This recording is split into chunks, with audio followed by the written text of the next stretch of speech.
Hello everyone. Uh, this is Aristotle's Poetics Part 9. I am Dr. Nilofer Kahri. We have already discussed 8 parts of Poetics. Now we are into the 9th part, that is related with chapter 16 to 18. In the first 15 chapters we have already known what is tragedy, what are the main components, what is a plot, and what are the main components of plot, and which kind of plots are the best plots according to Aristotle. Now let's move on to chapter 16 to 18, and this is based on anagnorisis or discovery. Aristotle now distinguishes between 6 kinds of anagnorisis. First, there is recognition by means of signs or marks, such as when Odysseus' nurse recognizes him by virtue of a characteristic scar. So first is by recognition of some sign or some mark. Next, Aristotle considers this the least artistic kind of anagnorisis, usually reflecting a lack of imagination on the part of the poet. So if we are talking about this signs or marks for the as the object of discovery or anagnorisis, Aristotle does not consider this kind of plots under the best plots, because this shows that the poet has lack of imagination on his part, and he could not imagine anything but the could only create sign or mark to present or to create situation of anagnorisis in the poetry. Second, which is also distasteful to Aristotle, means Aristotle dislikes it along with the first kind of anagnorisis, is a recognition contrived by author. In such a case, the poet is unable to fit the anagnorisis into the logical sequence of the plot, and so it seems extraneous. So these kinds of anagnorisis, which the plots which carry such anagnorisis are somewhat as if they do not fall into the necessary sequence of the drama or the tragedy, as a logical does not fall into the logical sequence of the tragedy. Rather, they seem to be extraneous or intruded or included by the poet by force. So Aristotle again dislikes this kind of anagnorisis or these kind of plots. Third is recognition prompted by memory. The third kind of recognition or anagnorisis is prompted by memory. A disguised character may be prompted to weep or otherwise betray himself when presented with some memory from the past. When he is shown some memory from the past, some incident from the past, like in many dramas we see that the character is exposed to some particular incident and it revives his memory, and this is again a kind of anagnorisis or discovery. So this recognition, which is prompted by memory, is a disguised character and that may be prompted to weep or otherwise betray himself when presented with some memory from the past. This is the third kind of recognition, third kind of anagnorisis according to the writer or Aristotle.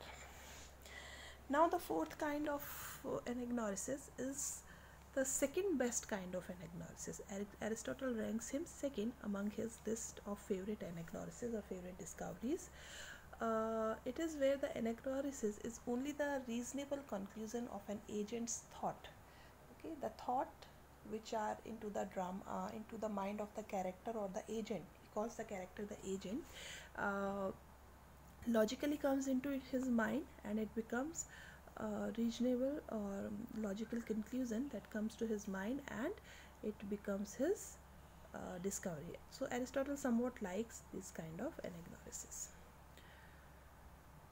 Fifth, there is recognition through faulty reasoning on the part of a disguised character. Disguised character might unmask himself by exhibiting knowledge that only he could know.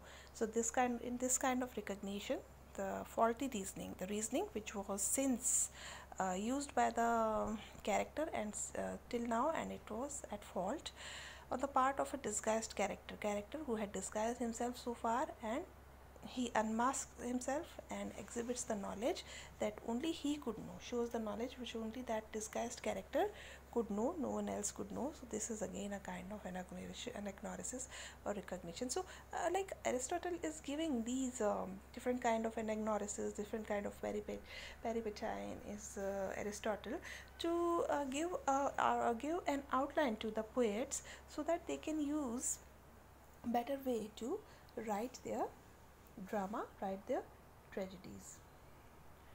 Now next comes the sixth kind of anagnosis, which is the best kind of anagnosis according to Aristotle, is the kind of recognition that is naturally a part of the logical sequence of events in the play, such as we find in Oedipus Rex. Excuse me.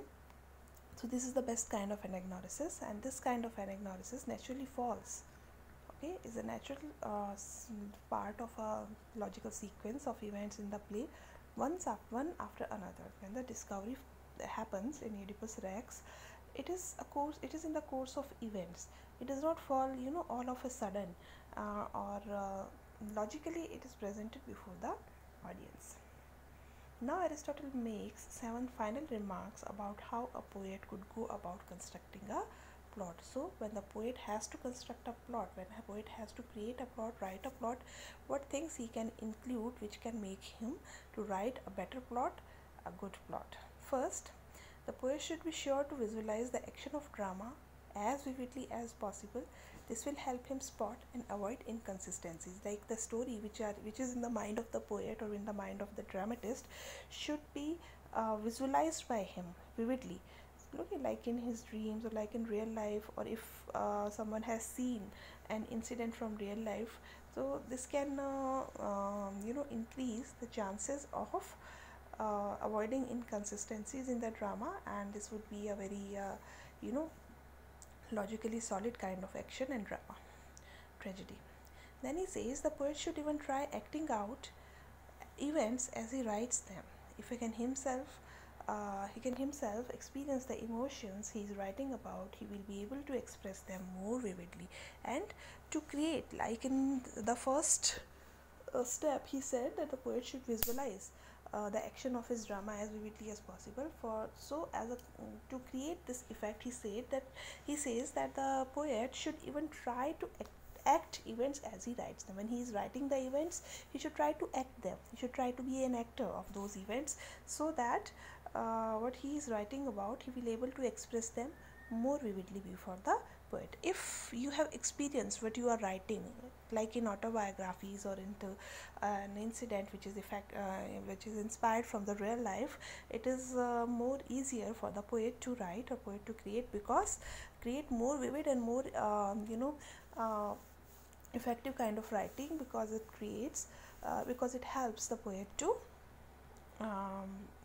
visualize each and everything, and he can easily and vividly write whatever he has experienced himself. So he can try to act the characters he is writing about. Then he says the poet should first outline the overall plot of the play and only afterward flesh it out with episodes. So when he is writing, he should not write into the episodes. He should write a full plot, a complete plot on its own in the beginning, and then after completing the plot, the poet can divide the various parts of the plot into episodes.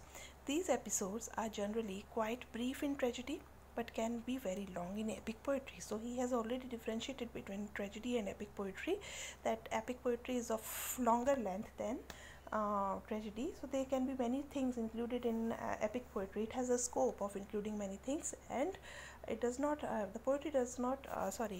tragedy does not have that scope like epic poetry, because it is not that long in length. Because the reason behind it is that Aristotle says that it revolves around 24 hours. The period which is observed into writing the tragedy is a period of 24 hours. Aristotle reduces the entire plot of the Odyssey into 3 sentences, suggesting that everything else in the poem is episode. So he says, besides 3 important sentences or 3 important incidents, otherwise it is episodes and nothing else. So he thus criticizes Odyssey.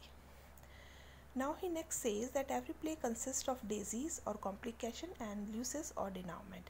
Daisies is everything leading up to the moment of peripety, okay, that what we call climax or the moment of highest complications into a drama, and luces, that everything from peripetia onward, and after that reversal or after that climax, whatever happens and whatever leads the drama towards its end, the tragedy towards its end, is known as peripetia. Okay, so every play must consist these 2 things, that is daisies or complications or luces or denouement. There are 4 distinct kinds of tragedy, and the poet should aim at bringing out all the important parts of the kind he chooses. 4 distinct kind of tragedy. First, he says that poet should aim at bringing out all the important points, whatever kind you choose. Okay, you should concentrate. The poet should concentrate or aim at bringing out all the important parts of whatever he chooses to write. First, there is complex tragedy made up of peripetia and anagnorisis. Second, the tragedy of suffering. Third, the tragedy of character. And fourth, the tragedy of spectacle. So first, which consists a complex plot carrying peripetia and anagnorisis. Second, which is a tragedy of suffering and nothing else. Third is a tragedy which is based on the character, and fourth is the tragedy which is based on the spectacles only, or the stage effect, drama effects only. So whatever you are choosing to write about should concentrate on all important parts of that category. The poet should write about focused incidents and not about a whole epic story. For instance, a tragedy could not possibly tell the entire story of the Iliad in any kind of satisfying detail, but it can pick out and elaborate upon individual episodes within the Iliad. So the poet can write about the focused incidents, the incidents about the selected incident of a whole epic story.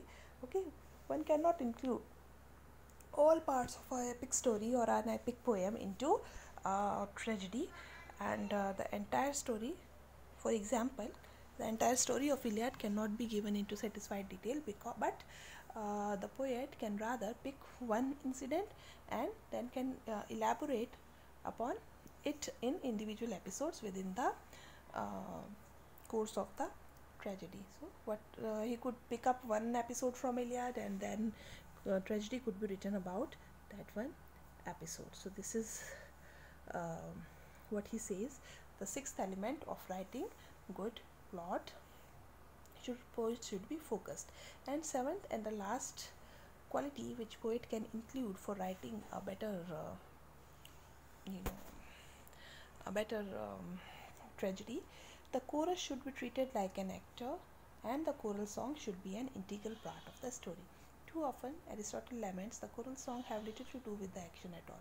So whatever the action is, the choral song represents the action or sings the action which is going to happen. So Aristotle says that it should be given equal emphasis, and the choral song should be given equal emphasis, and it can be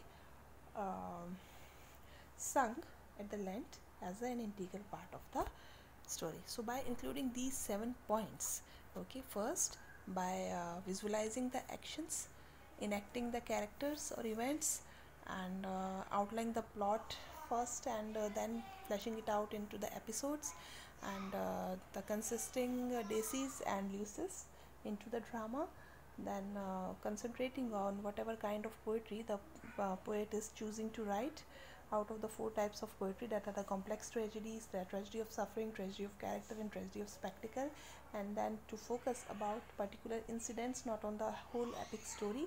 And the chorus should be given equal importance to the it should be treated equal to the character, equal to the actor, as they are an integral part of the society, of the story, and choral song should not be given less important to the in the drama.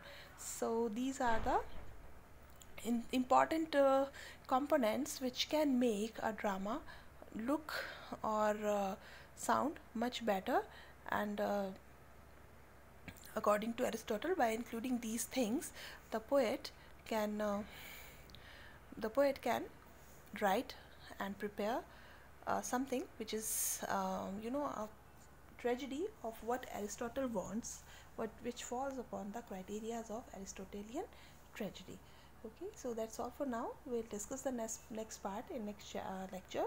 So thank you very much for watching. You can ask your questions into the comment box, or you can directly message me on my WhatsApp number, and keep watching. Thank you.